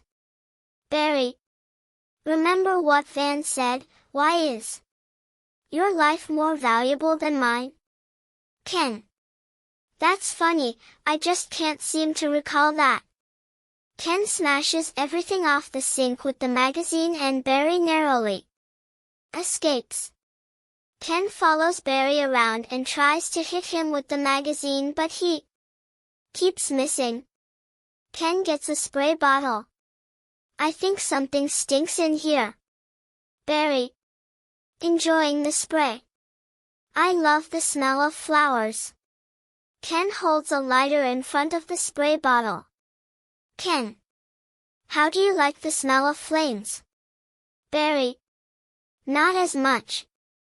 Ken fires his makeshift flamethrower but misses Barry, burning the bathroom. He torches the whole room but loses his footing and falls into the bathtub. After getting hit in the head by falling objects 3 times, he picks up the shower head, revealing a water bug hiding under it. Water bug. Water bug. Not taking sides. Barry gets up out of a pile of bathroom supplies and he is wearing a chapstick hat. Barry. Ken, I'm wearing a chapstick hat. This is pathetic. Ken switches the shower head to lethal. Ken. I've got issues. Ken sprays Barry with the shower head and he crash lands into the toilet. Ken menacingly looks down into the toilet at Barry. Well, a royal flush. Barry. You're bluffing. Ken. Am I? Flushes toilet. Barry grabs a chapstick from the toilet seat and uses it to surf in the flushing toilet. Barry. Surf's up, dude. Barry flies out of the toilet on the chapstick and sprays Ken's face with the toilet water. Poo water. Barry. That bowl is gnarly. Ken. Aiming a toilet cleaner at Barry. Except for those dirty yellow rings. Barry cowers and covers his head and Vanessa runs in and takes the toilet cleaner from Ken just before he hits Barry. Vanessa. Kenneth. What are you doing? Ken equals. Leaning towards Barry. You know, I don't even like honey. I don't eat it. Vanessa. We need to talk. Vanessa pulls Ken out of the bathroom. He's just a little bee. And he happens to be the nicest bee I've met in a long time. Ken. Long time? What are you talking about? Are there other bugs in your life? Vanessa. No, but there are other things bugging me in life. And you're one of them. Ken. Fine. Talking bees, no yogurt night. My nerves are fried from riding on this emotional roller coaster. Vanessa. Goodbye, Ken. Ken huffs and walks out and slams the door. But suddenly he walks back in and stares at Barry. And for your information, I prefer sugar-free, artificial sweeteners made by man. Ken leaves again and Vanessa leans in towards Barry. Vanessa. I'm sorry about all that. Ken walks back in again. Ken. I know it's got an aftertaste. I like it. Ken leaves for the last time. Vanessa. I always felt there was some kind of barrier between Ken and me. I couldn't overcome it. Oh, well. Are you okay for the trial? Barry. I believe Mr. Montgomery is about out of ideas. Flash forward in time and Barry, Adam, and Vanessa are back in court. Montgomery. We would like to call Mr. Barry Benson B to the stand. Adam. Good idea. You can really see why he's considered one of the best lawyers. Barry stares at Adam. Yeah. Lawyer. Leighton, you've gotta weave some magic with this jury, or it's gonna be all over. Montgomery. Don't worry. The only thing I have to do to turn this jury around is to remind them of what they don't like about bees. To lawyer. You got the tweezers? Lawyer. Are you allergic? Montgomery. Only to losing, son. Only to losing. Mr. Benson B, I'll ask you what I think we'd all like to know. What exactly is your relationship? Points to Vanessa. To that woman? Barry. We're friends. Montgomery. Good friends? Barry. Yes. Montgomery. How good. Do you live together? Adam. Wait a minute. Montgomery. Are you her little bedbug? Adam's stinger starts vibrating. He is agitated. I've seen a bee documentary or two. From what I understand, doesn't your queen give birth to all the bee children? Barry. Yeah, but Montgomery. Pointing at Janet and Martin. So those aren't your real parents. Janet. Oh, Barry. Barry. Yes, they are. Adam. Hold me back. Vanessa tries to hold Adam back. He wants to sting Montgomery. Montgomery. You're an illegitimate bee, aren't you, Benson? Adam. He's denouncing bees. Montgomery. Don't y'all date your cousins? Montgomery leans over on the jury stand and stares at Adam. Vanessa. Objection. Vanessa raises her hand to object but Adam gets free. He flies straight at Montgomery. Equals Adam. I'm going to pincushion this guy. Barry. Adam, don't. It's what he wants. Adam stings Montgomery in the butt and he starts thrashing around. Montgomery. Oh, I'm hit. Oh, lordy, I am hit. Judge Bumbleton. Banging gavel. Order. Order. Montgomery. Overreacting. The venom. The venom is coursing through my veins. I have been felled by a winged beast of destruction. You see? You can't treat them like equals. They're striped savages. Stinging's the only thing they know. It's their way. Barry. Adam, stay with me. Adam. I can't feel my legs. Montgomery. overreacting and throwing his body around the room. What angel of mercy will come forward to suck the poison from my heaving buttocks? Judge Bumblebutton, I will have order in this court. Order! Order, please! Flash forward in time and we see a human news reporter. News reporter. The case of the honeybees versus the human race took a pointed turn against the bees. Yesterday when one of their legal team stung Leighton T. Montgomery. Adam is laying in a hospital bed and Barry flies in to see him. Barry. Hey, buddy. Adam. Hey. Barry. Is there much pain? Adam. Yeah. I blew the whole case, didn't I? Barry. It doesn't matter.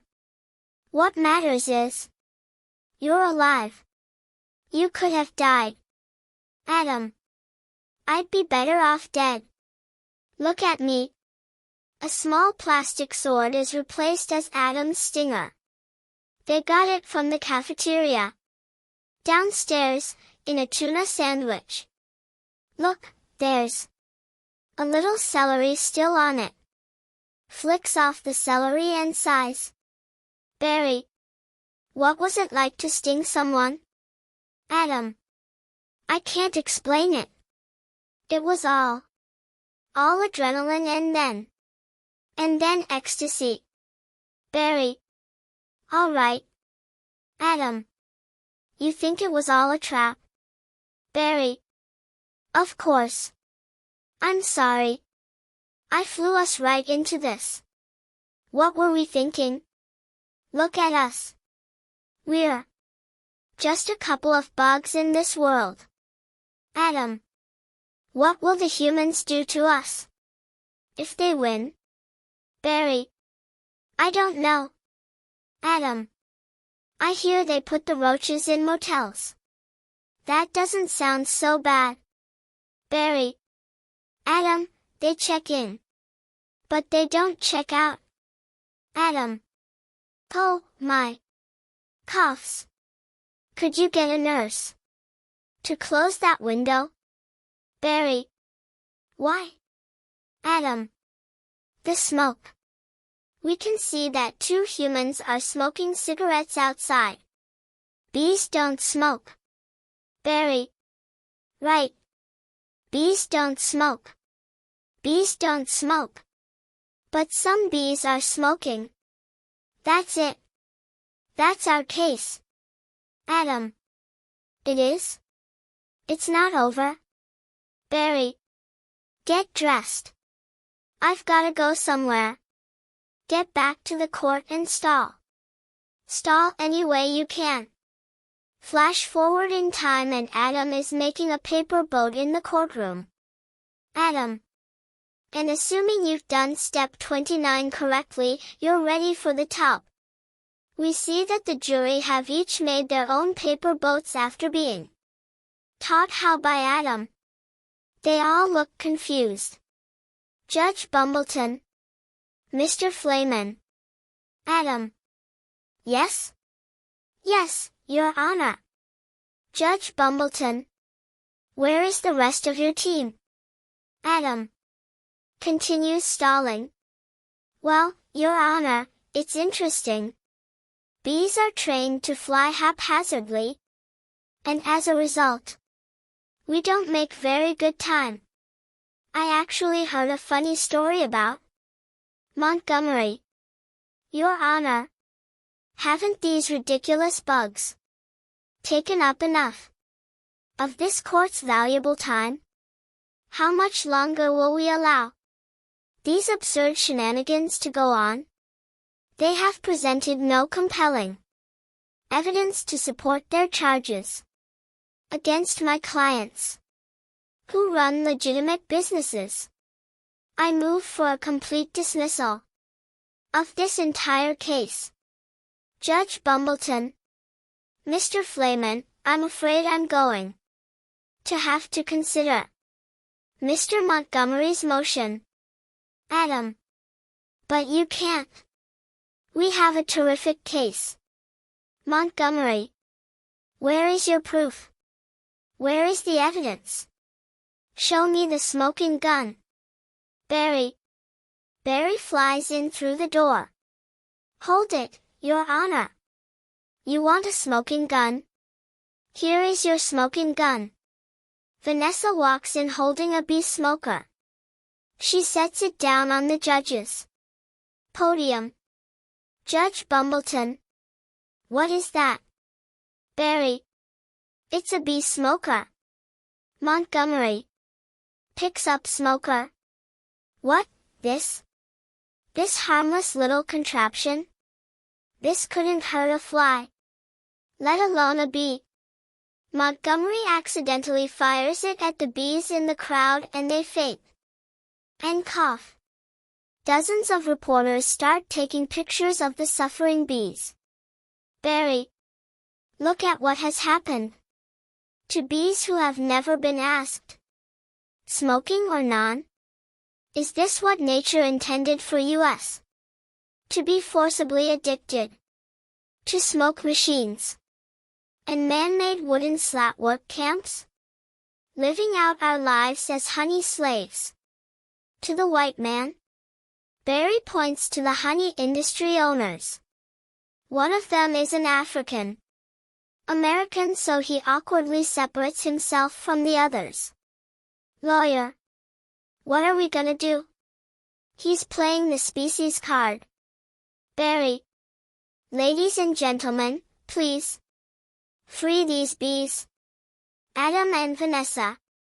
Free the bees. Free the bees. Bees in crowd. Free the bees. Human jury. Free the bees. Free the bees. Judge Bumbleton. The court finds in favor of the bees. Barry. Vanessa, we won. Vanessa. I knew you could do it. High five. Vanessa hits Barry hard because her hand is too big. Sorry. Barry. Overjoyed. I'm okay. You know what this means? All the honey will finally belong to the bees. Now we won't have to work so hard all the time. Montgomery. This is an unholy perversion of the balance of nature, Benson. You'll regret this. Montgomery leaves and Barry goes outside the courtroom. Several reporters start asking Barry questions. Reporter 1 hashtag. Barry, how much honey is out there? Barry. All right. One at a time. Reporter 2 hashtag. Barry, who are you wearing? Barry. My sweater is Ralph Lauren. And I have no pants. Barry flies outside with the paparazzi and Adam and Vanessa stay back. Adam. To Vanessa. What if Montgomery's right? Vanessa. What do you mean? Adam. We've been living the bee way a long time, 27 million years. Flash forward in time and Barry is talking to a man. Businessman. Congratulations on your victory. What will you demand as a settlement? Barry. First, we'll demand a complete shutdown of all bee work camps. As Barry is talking, we see a montage of men putting closed tape over the work camps and freeing the bees in the crappy apartments. Then we want back the honey that was ours to begin with. Every last drop.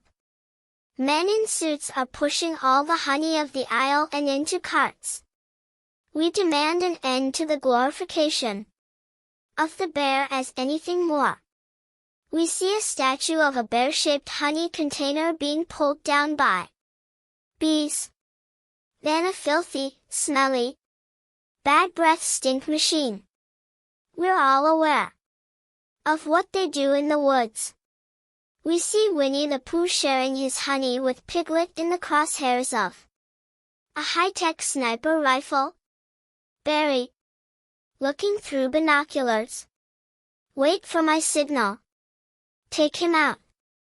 Winnie gets hit by a tranquilizer dart and dramatically falls off the log he was standing on, his tongue hanging out. Piglet looks at Pooh in fear. And the sniper takes the honey. Sniper. He'll have nausea. For a few hours, then he'll be fine. Flash forward in time. Barry.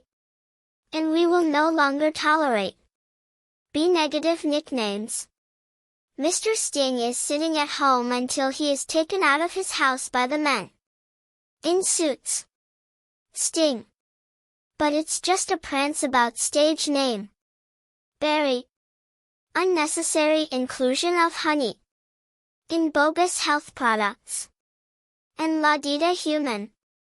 Tea time snack garnishments. An old lady is mixing honey into her tea, but suddenly men in suits smash her face down on the table and take the honey. Old lady. Can't breathe. A honey truck pulls up to Barry's hive. Worker.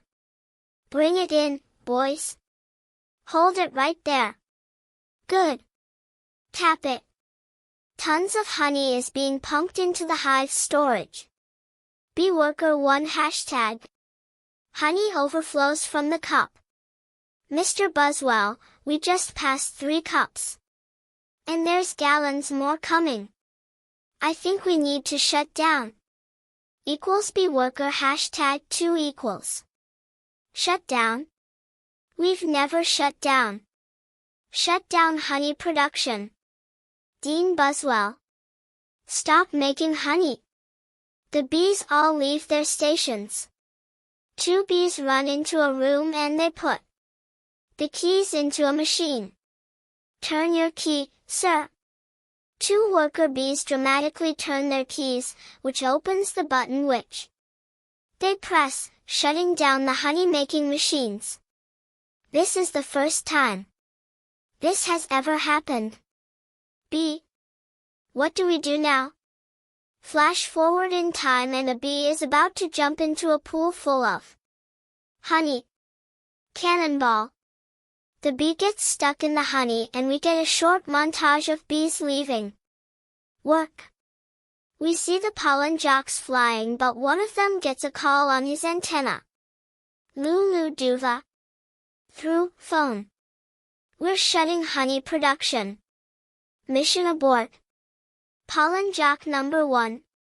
Aborting pollination and nectar detail. Returning to base. The pollen jocks fly back to the hive. We get a time lapse of Central Park slowly wilting away as the bees all relax. Barry. Adam, you wouldn't believe how much honey was out there. Adam. Oh, yeah? Barry. What's going on? Where is everybody? The entire street is deserted. Are they out celebrating? Adam. They're home. They don't know what to do. Laying out, sleeping in. I heard your Uncle Carl was on his way to San Antonio with a cricket. Barry. At least we got our honey back. Adam. Sometimes I think, so what if humans liked our honey? Who wouldn't? It's the greatest thing in the world. I was excited to be part of making it. This was my new desk. This was my new job. I wanted to do it really well. And now I can't. Flash forward in time and Barry is talking to Vanessa. Barry. I don't understand why they're not happy. I thought their lives would be better. They're doing nothing. It's amazing. Honey really changes people. Vanessa. You don't have any idea what's going on, do you? Barry. What did you want to show me? Vanessa takes Barry to the rooftop where they first had coffee and points to her store. Vanessa. This. Points at her flowers. They are all gray and wilting. Barry. What happened here? Vanessa. That is not the half of it. Small flash forward in time and Vanessa and Barry are on the roof of her store and she points to Central Park. We see that Central Park is no longer green and colorful, rather it is gray, brown, and dead-like. It is very depressing to look at. Barry. Oh, no. Oh, my. They're all wilting. Vanessa. Doesn't look very good, does it? Barry. No. Vanessa. And whose fault do you think that is? Barry. You know, I'm gonna guess bees. Vanessa equals. Staring at Barry. Bees? Barry. Specifically, me. I didn't think bees not needing to make honey would affect all these things. Vanessa. It's not just flowers. Fruits, vegetables, they all need bees. Barry. That's our whole SAT test right there. Vanessa. Take away produce, that affects the entire animal kingdom. And then, of course, Barry. The human species? So if there's no more pollination, it could all just go south here. Couldn't it? Vanessa. I know this is also partly my fault. Barry. How about a suicide pact? Vanessa. How do we do it? Barry. I'll sting you, you step on me. Vanessa. That just kills you twice. Barry. Right. Vanessa. Listen, Barry. Sorry, but I gotta get going. Vanessa leaves. Barry. To himself. I had to open my mouth and talk. Vanessa. Why are you leaving? Where are you going? Vanessa is getting into a taxi. Vanessa. To the final tournament of Roses Parade. In Pasadena. They've moved it to this weekend. Because all the flowers are dying. It's the last chance I'll ever have to see it. Barry. Vanessa, I just wanna say I'm sorry. I never meant it to turn out like this. Vanessa. I know. Me neither. The taxi starts to drive away. Barry. Tournament of Roses. Roses can't do sports. Wait a minute. Roses. Roses? Roses. Vanessa. Barry flies after the taxi. Vanessa. Roses? Barry? Barry is flying outside the window of the taxi. Barry. Roses are flowers. Vanessa. Yes, they are. Barry. Flowers, bees, pollen. Vanessa. I know. That's why this is the last parade. Barry.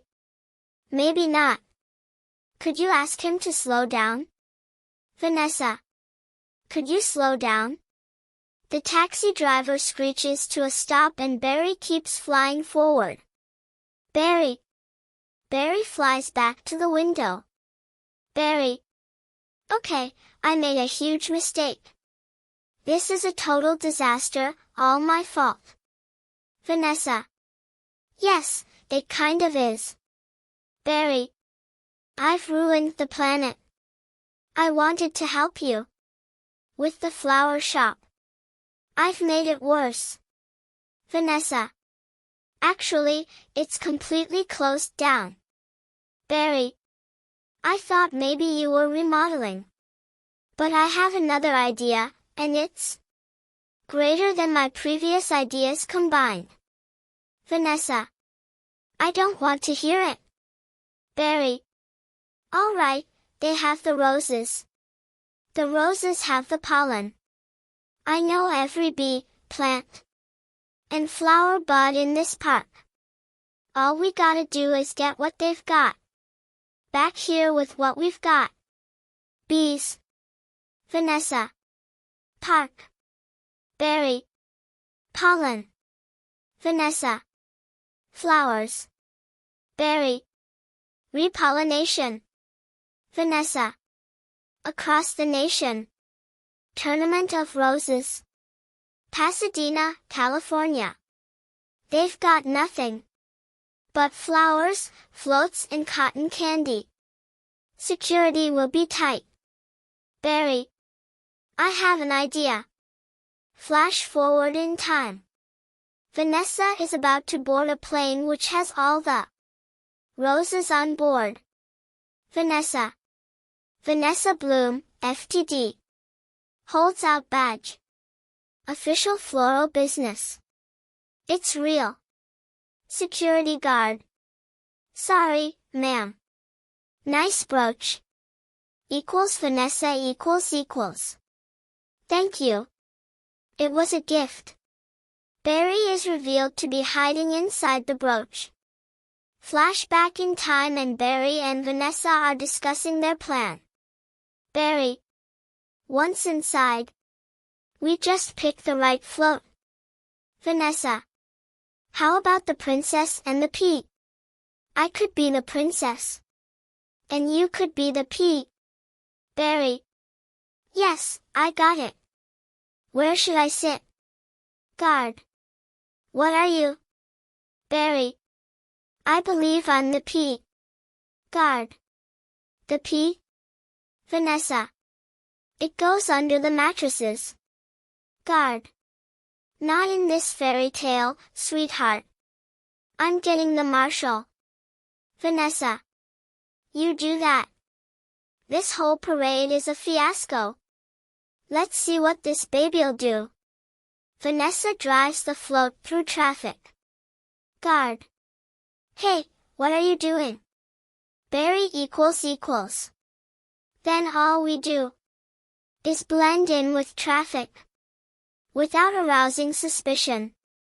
Once at the airport, there's no stopping us. Flash forward in time and Barry and Vanessa are about to get on a plane. Security guard. Stop. Security. You and your insect pack your float? Vanessa. Yes. Security guard. Has it been in your possession the entire time? Vanessa. Yes. Security guard. Would you remove your shoes? To Barry. Remove your stinger. Barry. It's part of me. Security guard. I know. Just having some fun. Enjoy your flight. Barry plotting with Vanessa. Barry. Then if we're lucky, we'll have just enough pollen to do the job. Flash forward in time and Barry and Vanessa are flying on the plane. Can you believe how lucky we are? We have just enough pollen to do the job. Vanessa. I think this is gonna work. Barry. It's got to work. Captain Scott. On intercom. Attention, passengers. This is Captain Scott. We have a bit of bad weather in New York. It looks like we'll experience a couple hours delay. Vanessa. Barry, these are cut flowers with no water. They'll never make it. Barry. I gotta get up there and talk to them. Vanessa equals. Be careful. Barry flies right outside the cockpit door. Barry. Can I get help with the Sky Mall magazine? I'd like to order the talking inflatable nose and ear hair trimmer.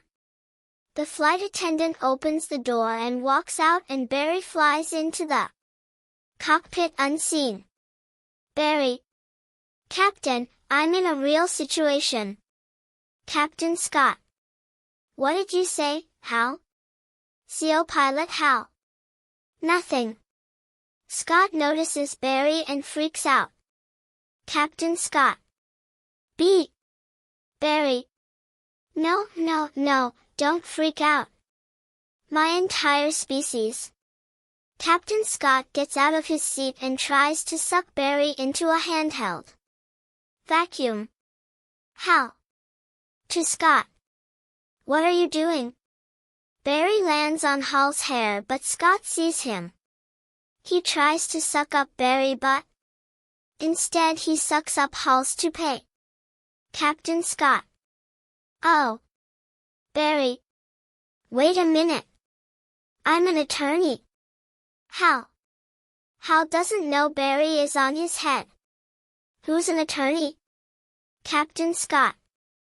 Don't move. Scott hits Hal in the face with the vacuum in an attempt to hit Barry. Hal is knocked out and he falls on the life raft button, which launches an inflatable boat into Scott, who gets knocked out and falls to the floor. They are both unconscious. Barry. To himself. Oh, Barry. Barry. On intercom, with a southern accent. Good afternoon, passengers. This is your captain. Would a Miss Vanessa Bloom in 24B please report to the cockpit? Vanessa looks confused. Normal accent. And please hurry. Vanessa opens the door and sees the life raft and the unconscious pilots. Vanessa. What happened here? Barry. I tried to talk to them, but then there was a dustbuster. A toupee, a life raft exploded. Now one's bald, one's in a boat. And they're both unconscious. Vanessa. Is that another B joke? Barry. No. No one's flying the plane. Bud Ditchwater. Through radio on plane. This is JFK Control Tower, Flight 356. What's your status? Vanessa. This is Vanessa Bloom. I'm a florist from New York. Bud. Where's the pilot? Vanessa. He's unconscious. And so is the co-pilot. Bud. Not good. Does anyone on board have flight experience? Barry. As a matter of fact, there is. Bud. Who's that? Barry. Barry Benson. Bud. From the Honey trial? Oh, great. Barry. Vanessa, this is nothing more than a big metal bee. It's got giant wings, huge engines. Vanessa. I can't fly a plane. Barry. Why not? Isn't John Travolta a pilot? Vanessa. Yes. Barry. How hard could it be? Vanessa sits down and flies for a little bit, but we see lightning clouds outside the window. Vanessa. Wait, Barry. We're headed into some lightning. An ominous lightning storm looms in front of the plane.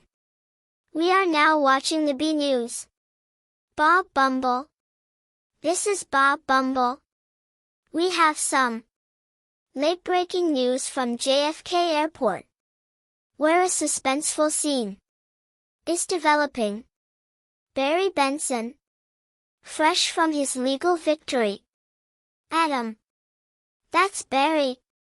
Bob Bumble is attempting to land a plane loaded with people, flowers, and an incapacitated flight crew. Janet, Martin, Uncle Carr, and Adam. Flowers? The scene switches to the human news reporter talking with Bob Bumble. We have a storm in the area. And 2 individuals at the controls. With absolutely no flight experience. Bob Bumble. Just a minute. There's a bee on that plane. Bug. I'm quite familiar with Mr. Benson. And his no-account compadres. They've done enough damage. Reporter. But isn't he your only hope? Bug. Technically, a bee shouldn't be able to fly at all. Their wings are too small. Barry. Through radio. Haven't we heard this a million times? The surface area of the wings and body mass make no sense. Bob Bumble. Get this on the air. B. Got it. B News Crew. Stand by. B News Crew. We're going live. Barry. Through radio on TV. The way we work may be a mystery to you. Making honey takes a lot of bees. Doing a lot of small jobs. But let me tell you about a small job. If you do it well, it makes a big difference. More than we realized. To us, to everyone. That's why I want to get bees back to working together. That's the bee way.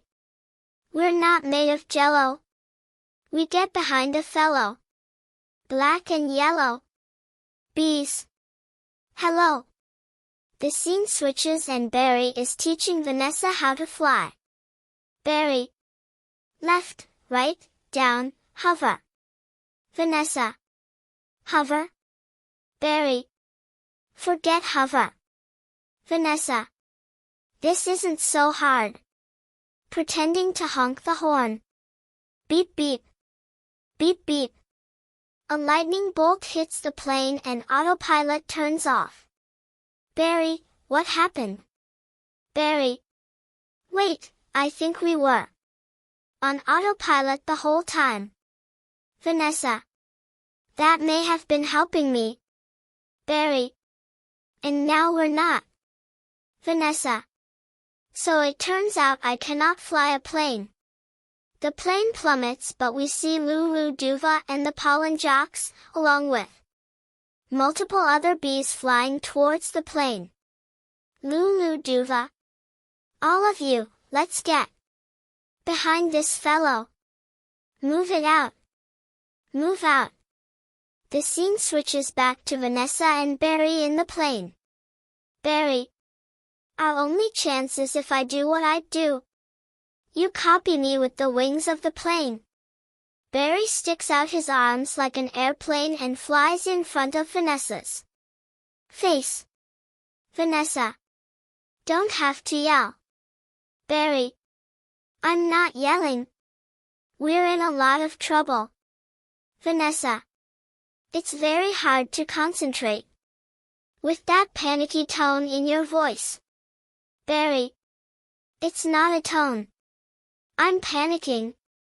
Vanessa. I can't do this. Barry slaps Vanessa. Barry. Vanessa, pull yourself together. You have to snap out of it. Vanessa. Slaps Barry. You snap out of it. Barry. Slaps Vanessa. You snap out of it. Vanessa. You snap out of it. Barry. You snap out of it. We see that all the pollen jocks are flying under the plane. Vanessa. You snap out of it. Barry. You snap out of it. Vanessa. You snap out of it. Barry. You snap out of it. Vanessa. Hold it. Barry. Why? Come on, it's my turn. Vanessa. How is the plane flying? The plane is now safely flying. Vanessa. I don't know. Barry's antennae rings like a phone. Barry picks up. Barry. Hello? Lulu Duva. Through phone. Benson, got any flowers for a happy occasion in there? All of the pollen jocks are carrying the plane. Barry. The pollen jocks. They do get behind a fellow. Lulu Duva. Black and yellow. Pollen jocks. Hello. Lulu Duva. All right, let's drop this tin can on the blacktop. Barry. Where? I can't see anything. Can you? Vanessa. No, nothing. It's all cloudy. Come on. You got to think bee, Barry. Barry. Thinking bee. Thinking bee. On the runway there are millions of bees laying on their backs. Bees. Thinking bee. Thinking bee. Thinking bee. Barry. Wait a minute. I think I'm feeling something. Vanessa. What? Barry. I don't know. It's strong, pulling me. Like a 27-million-year-old instinct. Bring the nose down. Bees. Thinking bee. Thinking bee. Thinking bee. Control tower operator. What in the world is on the tarmac? Bug. Get some lights on that. It is revealed that all the bees are organized into a giant pulsating flower formation. Bees. Thinking bee. Thinking bee. Thinking bee. Barry. Vanessa, aim for the flower. Vanessa. Okay. Barry. Out the engines. We're going in. On bee power. Ready, boys? Lulu Duva. Affirmative. Barry. Good. Good. Easy, now. That's it. Land on that flower. Ready? Full reverse. Spin it around. The plane's nose is pointed at a flower painted on a nearby plane. Not that flower. The other one. Vanessa. Which one? Barry. That flower. The plane is now pointed at a fat guy in a flowered shirt. He freaks out and tries to take a picture of the plane. Vanessa. I'm aiming at the flower. Barry. That's a fat guy in a flowered shirt. I mean the giant pulsating flower. Made of millions of bees. The plane hovers over the bee flower. Pull forward. Nose down. Tail up. Rotate around it. Vanessa. This is insane, Barry. Barry. This the only way I know how to fly. Bug. Am I cuckoo, or is this plane flying in an insect-like pattern? The plane is unrealistically hovering and spinning over the bee flower. Barry. Get your nose in there. Don't be afraid. Smell it. Full reverse. Just drop it. Be a part of it. Aim for the center. Now drop it in. Drop it in, woman. Come on, already. The bees scatter and the plane safely lands. Vanessa. Barry, we did it. You taught me how to fly. Barry. Yes. Vanessa is about to high-five Barry. No high-five. Vanessa. Right. Adam. Barry, it worked. Did you see the giant flower? Barry. What giant flower? Where? Of course. I saw the flower. That was genius. Adam. Thank you. Barry. But we're not done yet. Listen, everyone. This runway is covered with the last pollen from the last flowers available anywhere on Earth. That means this is our last chance. We're the only ones who make honey, pollinate flowers and dress like this. If we're gonna survive as a species, this is our moment. What do you say? Are we going to be bees, or just Museum of Natural History keychains? Bees. We're bees. Bee who likes keychains. Keychain. Berry. Then follow me. Accept keychain. Pollen jock number 1. Hold on, Berry. Here. You've earned this. Berry. Yeah. I'm a pollen jock. And it's a perfect fit. All I gotta do are the sleeves. The pollen jocks throw Berry a nectar collecting gun. Berry catches it. Oh, yeah. Janet. That's our Berry. Berry and the pollen jocks get pollen from the flowers on the plain. Flash forward in time and the pollen jocks are flying over NYC. Berry pollinates the flowers in Vanessa's shop and then heads to Central Park. Boy in park. Mom.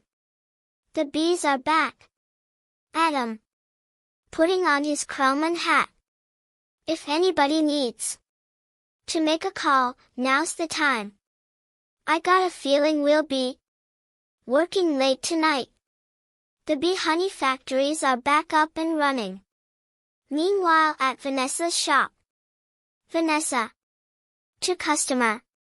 Here's your change. Have a great afternoon. Can I help? Who's next? Would you like some honey with that? It is bee approved. Don't forget these. There is a room in the shop where Berry does legal work for other animals. He is currently talking with a cow.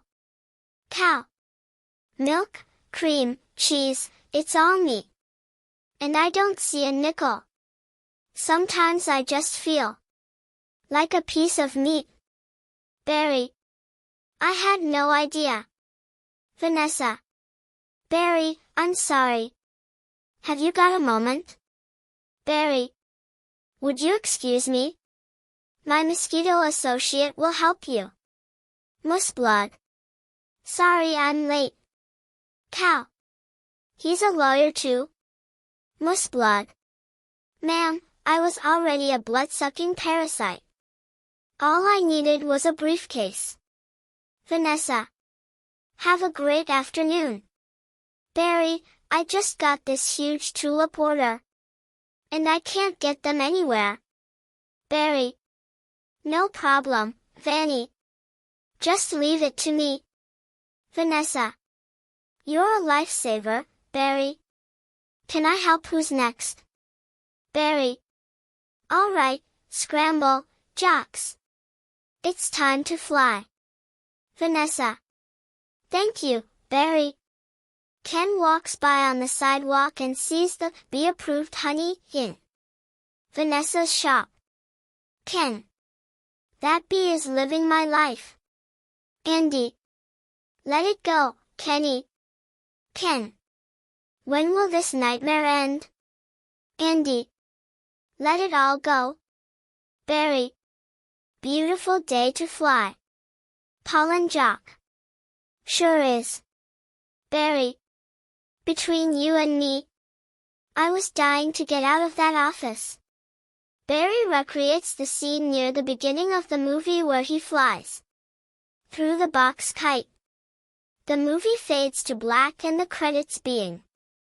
After credits, no scene can be seen but the characters can be heard talking over the credits. You have got to start thinking bee, my friend. Thinking bee. Me? Berry. Talking over singer. Hold it. Let's just stop. For a second. Hold it. I'm sorry. I'm sorry, everyone. Can we stop here? Singer.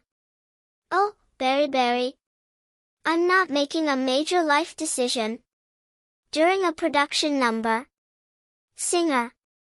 Alright. Take 10, everybody. Wrap it up, guys. Barry. I had virtually no rehearsal for that.